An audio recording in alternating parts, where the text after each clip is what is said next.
Hello, my name is Carrow Brown. I am an urban fantasy author and the owner of Mad Raptor Productions, and I'm here to talk about essential outlining in conjunction with Project Authortube. For those of you who don't know, Project Authortube is an incentive by Tamara. She's done this every year for Pretober, where she gets a number of Authortubers and we all congregate together and we talk about different elements of planning your book for NaNoWriMo. So down in the video description, I'm going to have a link to her channel, and you can go and you can check out the prior videos, or you can actually check out the current playlist with the current authors that are in it, depending on when you come to this video.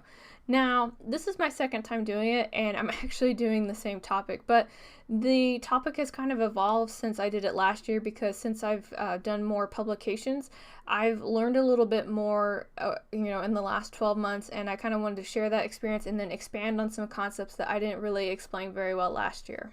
Now, obviously, my method doesn't work for everybody. This is just something that has evolved over time and that I have found to be very useful for me. So don't feel like, so if you see it and you're kind of like, yeah, that's not for me, but some parts are, feel free to kind of pick and mix what I'm about to suggest to you however you want. Now, I know discovery writers may not get a lot from this video, deepest apologies, but if you are a discovery writer that tends to do reverse outlines when you finish with your draft, I hope some of the stuff that I am about to share will be useful to you when you get to that process. Before we go ahead and we start our outline, there's a couple of questions that I usually encourage authors and writers to ask in general. So the first thing is, what is your story about in one sentence? This shows that you have a really strong grasp on your concept and that you can communicate it effortlessly, which is something that publishers and agents want you to do. So if you are at some point looking at getting your works traditionally published, this is something that you will need to practice now. Oftentimes in publishing, they have what's called an elevator pitch, and your elevator pitch is basically how you sell your book within less than 2 minutes, and it needs to define who your main character is, what their problem is, and basically what's enticing about your story that they'll want to read. And the other thing that you'll have to ask is, what is the genre? Or if you're doing mixed genres, that's fine, but it's really important that you understand what your genre is, because every genre has requirements that are in it. When I say requirements, I'm going to redefine that as reader expectations. So if you write a romance and it doesn't have a happy ever after, you're going to have some very upset readers. So make sure that you know what genre that you're writing, make sure you understand the beats that are involved, and if you are a person who doesn't actually read the genre and you're writing it, take a moment to pause and actually go read maybe 1 or 5 books in that genre that you're writing, because if you start writing in a genre that you're not very familiar with, your readers are going to pick up on that, and they're going to butcher your book in the review section. That's not something that you want at all. And speaking of readers, it's really important that you understand who your target audience is. Now, I have encountered people who say, my book is for everyone. I am sorry, your book is not for everyone. It's just not. And there's a saying that goes, if I try to please everybody, I please nobody. Definitely applies when we're talking about your target audience. So take a moment to kind of jot down a few things. What is the age of your reader, or the age range? Where can I find those people? Are they typically like in geek stores? Are they in bookstores? They're probably all at home because we're all in quarantine, but where can I find these readers at? Another question that you can ask, which is something that you can include in your query letter if you do, again, decide to pursue traditional publishing, is what other books would they read? That is something that agents and publishers like to know, because they like to know kind of like where to fit your book into. Now, the last question is really going to be a you question, and that's going to be, how excited or motivated are you to write this story? And the thing is that if you try to tackle a story that you are not very excited about, like every now and then I meet somebody who wants to write a story because it's popular right now, but they're not really feeling it. I have not met a writer who's actually finished those stories yet, or if they do, they continue to remain like horribly dissatisfied with them. So write something that you are going to be excited about, because that's going to help fuel your word count if you are doing NaNoWriMo in the coming month. There is some advice that I would pass on that I actually got from Stephen King's book on writing, and this, so it says, let it stew and see if it sticks. And what that has to do with is, when you get an idea for your manuscript and you're kind of pressed for time, or you're trying to increase your word count, it's going to be really tempting to kind of just throw in like everything, like the kitchen sink and everything else that you can find, because you're struggling to like make sure that you're meeting the daily word count. And I would encourage you to not do that.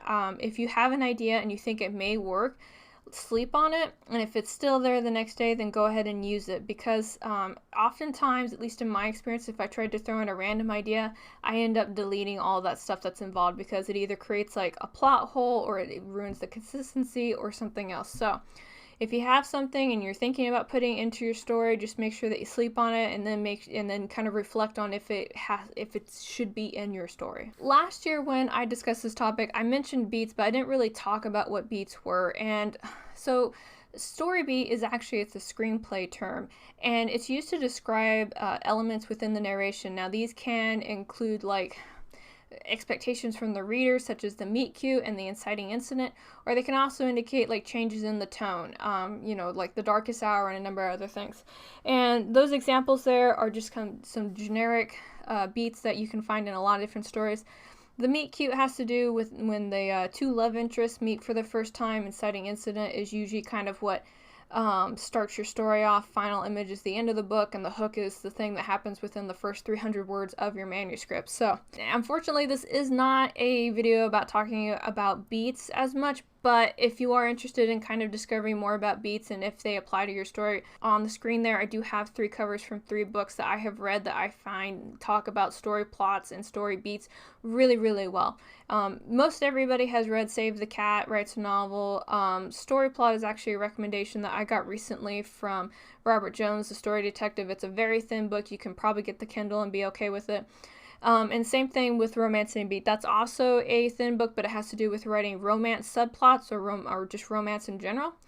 And it's just really good. I actually really like all 3 of these books, and I would recommend them to anybody who's trying to understand story beats and if they want to apply certain ones to them in their story. Now, before I move on, I will say that you don't have to have a scene for every beat. You can actually take multiple beats and put them into one scene. Every now and then I meet somebody who's like, okay, well in this scene, this beat needs to happen. And I'm like, well, that you can have that happen up in the prior scene, and just don't be afraid of combining your beats in one scene. Like that, it's totally okay. Speaking of beats, we get to talk about the fun thing of your character. So when you are making a character for your story, a lot of people like onion characters. You know, they've got layers and there's a lot to kind of sift through and understand them. And this book right here that you see on the screen, Creating Character Arcs by K.M. Weiland, is a really, really, really good book when we're talking about making really in-depth characters with a lot of different layers. And one of the things that you can do when you are creating your characters is decide what their arc is going to be. So there's negative, positive, and then there's no change at all. Negative basically means that your character starts in a good place and it ends in a bad place, and positive is starts in a bad place, ends in a good place, and the no change is the character doesn't actually change, but the world around them changes. Good examples for the no change is going to be like Batman. Like Batman never changes, but the world around Batman usually changes. A lot of negative character arcs I usually see within classical literature, and positive arcs are what most people want to read these days. It's a little different if you're writing a series, but if you get this book, they actually do talk about how to do character arcs within a series. One of the really big things that I would express right now from this book is that your character has to have a lie that they tell themselves. Like, you know, it could be something simple like, things are better this way, or I'm only valuable if I'm doing something for others, or I'm only, you know, might equals worth. You know, it's just something like that.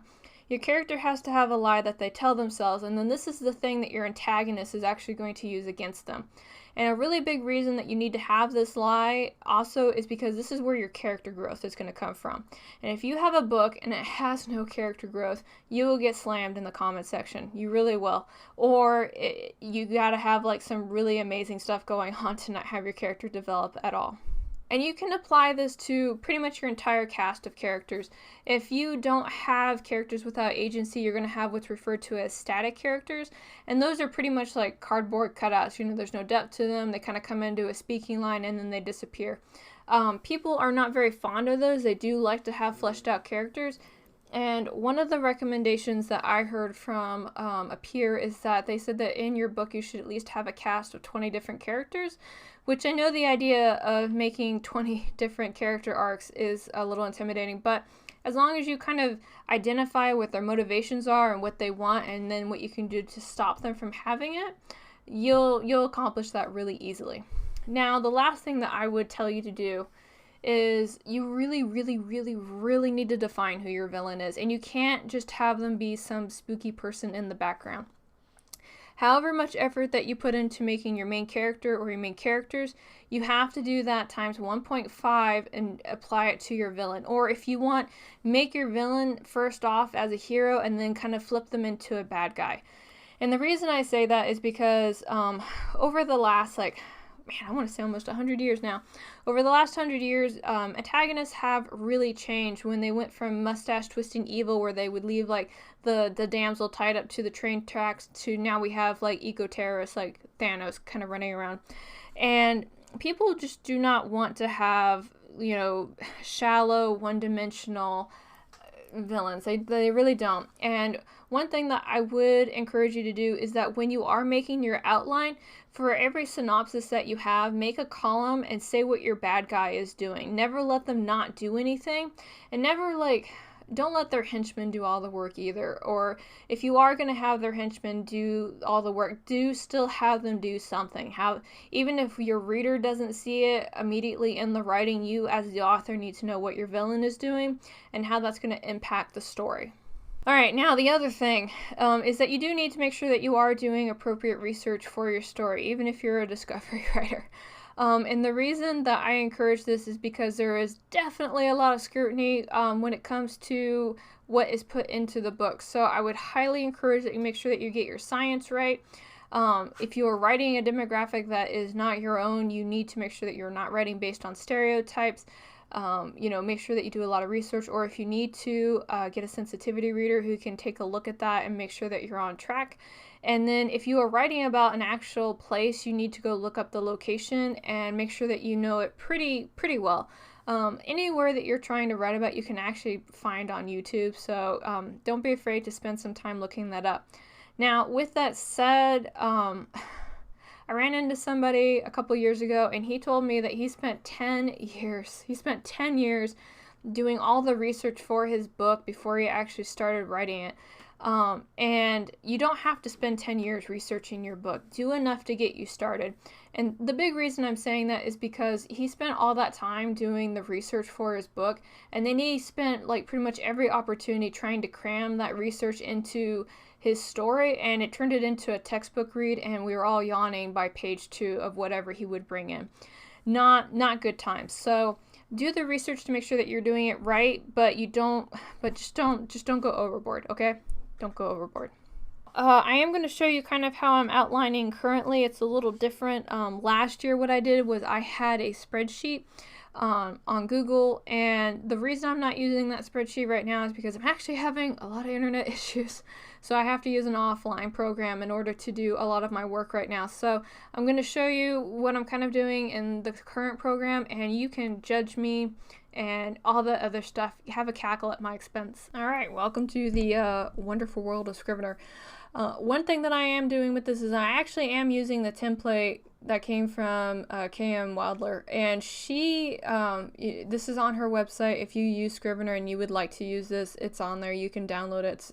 It's a free thing that she offers to everybody, and it does follow the one book that she wrote about outlining your novel workbook, and I thought, it was really good, and it basically helped me kind of stay on track. I have made some changes to it, which I'll explain as we go, but this is the current outline that I'm using for Pilgrimage of the Cherry Blossom, and I don't want to kind of show you guys all the details too much, but I do want to show you some of the major elements that I am paying attention to. What we're going to do, I went to manuscript and I sit right here for the outline version right here, and what I've done is I've gone into the metadata, and if you don't know what the metadata is, you basically go to project, you go to metadata, you go to metadata settings, and you can add in these custom elements right up here, and I really encourage that. And what I do is I basically am tracking, for example, who's the POV? Is it Natalie or is it Mamoru, right? So I track the POV, I track the setting, and the things that I am looking for with the setting is going to be the time of day, the weather, and descriptions. And that's basically to make sure that I'm keeping continuity. So Like the story takes place in the summer. If I have Natalie show up to one place and she's wearing a jacket and talking about how cold she is, that's not going to line up with the setting. So that just kind of helps me out with that a little bit. Okay, so earlier I talked about how when you need to have a column for your bad guy, and this is basically my column. So anything that my hero is doing whenever I'm writing about it in the synopsis over here, where I'm doing the overview of act, chapter, or scene, I always have a column right here where I am talking about what the villain is doing. The next thing that I do is more at the scene level, but I ask what the purpose of the scene is in regards to how does it further the plot of the story. And if you are a person that is not able to answer that question, you know, you don't know if it involves, like, does it further, like, character development? Is it world building? Is it whatever? If you can't answer that in there, then you may not need that scene. This column is something that I have in here more for myself, and it's what I like about the scene, because if I don't like writing things that I don't enjoy, so I have in here about why I'm excited to write this scene. It might be because there's a character showing up for the first time that I'm really excited to write, or it could be that I just really like a particular part of the science that I'm writing in it. Whatever it is that kind of makes you happy about writing it, put it in there so that way you have the reminder when you're going through it later. Then this one right here has to do with character development, and I'm looking at how the character who's the narrator at the time and how they're changing.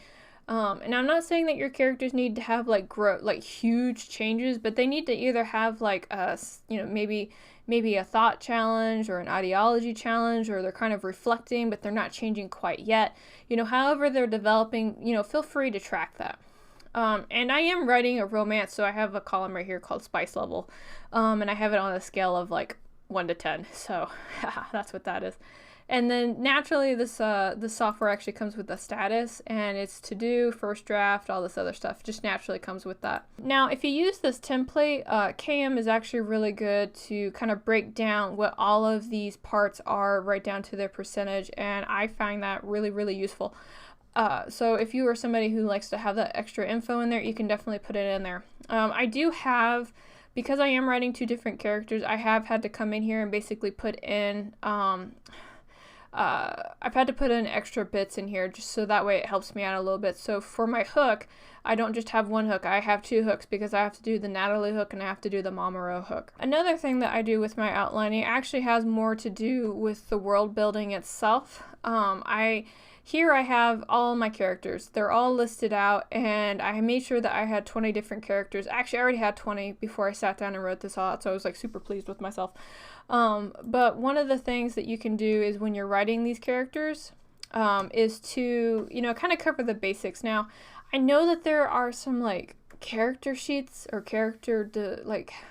I call them character sheets, but they're basically like character interviews, and it's like over 300 questions, and that's too much for me to figure my character out. I don't really need a lot. I just need to know like their name, their race, like are they human, or are they like, you know, any of these, are they kitsune, are they a witch, are they, you know, anything else. I just need to know that, and then I can kind of go into, I have class, because one of the things that I've been kind of doing with this book is I've treated my characters like D&D characters, which is why you see strength, dexterity, and all this other stuff, because I have a random number generator, and I basically have it roll like some d6 dice for me, and then I put those stats in here, and I've really enjoyed that. I don't know if you guys want to try that, but I really have enjoyed that, because it does help me like make character flaws. Like I have one character that for their constitution has an 8, which means that, you know, they're really weak against certain things, and that's actually been kind of fun to work with. And then I also include the lie that the character tells themselves, and then right here the truth. This is basically, you know, when they overcome the lie, this is the truth that they end up discovering. Now I do have motivation here, and you can change motivation to agency. Basically it's what they want and how they want it. And then the synopsis can be whatever you want. I usually put in like a little bit of brief history about the character in here. And one of the other things that I do need to probably expand on is the class, like what could, you know, like abilities and things like that, especially when we're talking about all these different magic individuals. I'm still kind of fleshing out a little bit of the world. Like this morning before I started recording this, I was really diving into the magic system, and I got all that fleshed out. It was actually a lot of fun for me, but I need to apply that to my character sheets now. This template does come with some extra stuff. Like all the stuff right here where we're talking about like the research when you're doing communication and crime and all this other stuff. if you want to add that in there, it is here for you, but I gotta admit, this is not something that I personally need. But I mean, it really kind of depends on the project that you're working on. And they also, if you have like websites or anything, you can include that in there too. One of the other things, again, we're talking about series, is that if you are writing a series, you can either like go in here and you can put in like notes from like your past books, or you can put in notes for future ideas. I already know that when I get done writing this one, I'm actually probably am going to end up writing Mamoru's brothers. Like, they're all going to get like their own book thing going on. So I don't know when that's going to happen, but when I was working on the different characters, I was like, man, I would love to do that. And you know what? I'm going to do it. That's what I'm going to do. So I just haven't typed any of that in here yet. So I have, in a sense, kind of what I've done down here is I have made a little bit of a series Bible, but I literally started making it yesterday, and I'm kind of finishing it up today, and I'm not gonna, like, if I have to look up something later, I'll put in a note and I'll come back to it. Now, you can do what I'm kind of showcasing here in other programs like Wavemaker, and you can also do it with Dabble if you want to use those online programs. And the only reason I'm not is just because my internet connection is so unstable that I need to use an offline program. And unfortunately, Microsoft Word just doesn't cut it when I need to organize or have all my stuff in one place. More than likely, when I get done cementing stuff, I am going to transcribe a lot of the world building stuff and put it in my physical book for later. But that's kind of how I do this right now. And again, I do want to reiterate that it is really, really, really important that you do kind of pay attention to some of these elements that I did dive into. At least make sure that you're paying attention to your synopsis about what happens in that scene. It doesn't have to be long. You can write a sentence, you can do bullet point, you can do whatever. Just make sure that you have like that overview and that you include all these other things. Not just because I want you to be like a super organized person, but if you get to the point where you're going to work with an editor, having that already written is going to make your editor like super, super happy.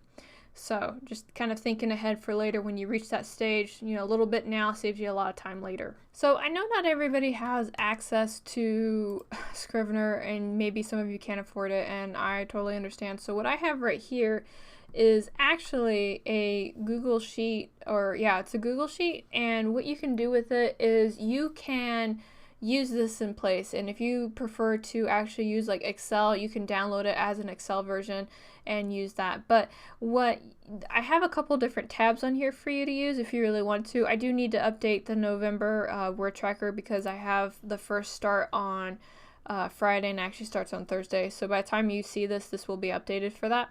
But I have a couple different things on here for you, depending on how you like to outline. So right here I have the minimalist outline, and what you do is you write 3 words about what happens. So, and I find this to be really useful because what you should see as you fill this out, you put words in here, and I'm just kind of filling in this stuff to kind of show you what I'm talking about, is you should be able to see where you're spending a lot of your story time at. And one thing that you will notice as you do this is you should be spending actually a lot of time in Act 2 instead of Act 1 or Act 3. It's just kind of like the expectation that a lot of people have.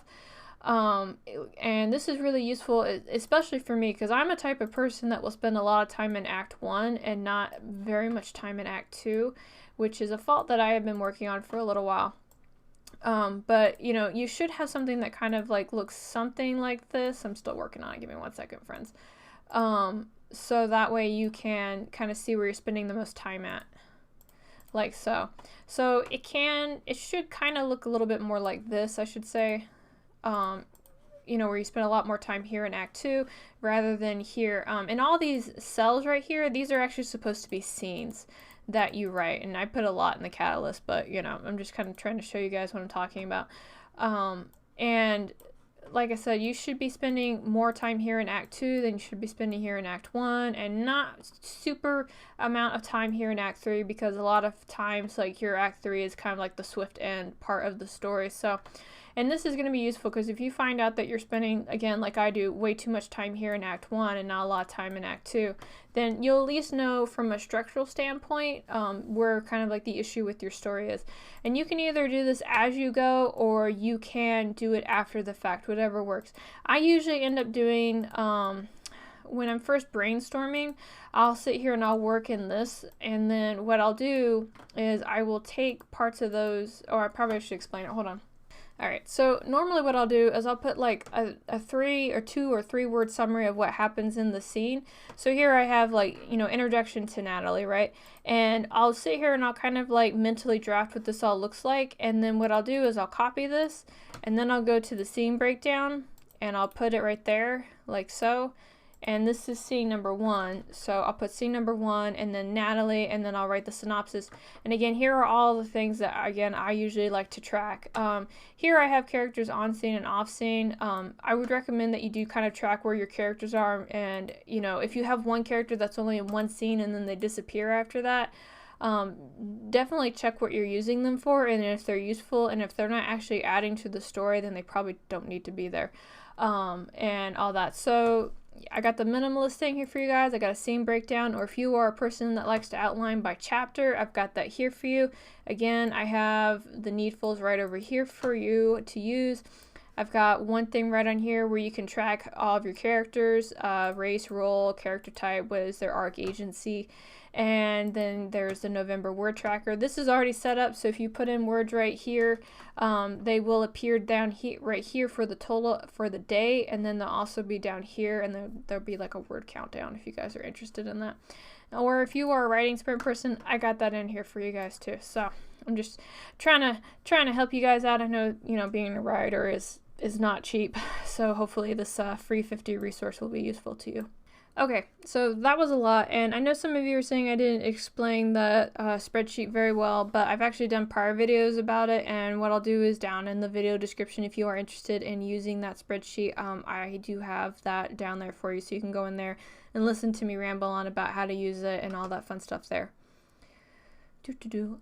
So I guess before we leave, because I do like to ask questions of my viewers, is what is an outline process that works for you? I've kind of presented something a little complicated, but if you use something else, like if you use post-it notes and you put them on the wall, or you've got a tack board or something else, feel free to kind of share that down below, because I think one of the fun things that we do as writers is that we're always trying to look for like another way to evolve, and seeing how other people do something is really fascinating for us. So I'm very interested in how you guys actually do your outlining.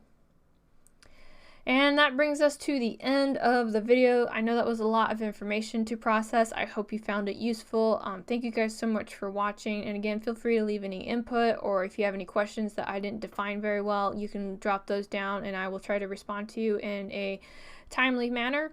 But that's going to be the end of the video. Thank you guys so much for watching. I hope you got something that you were able to take away from it, and I will talk to you all again real soon.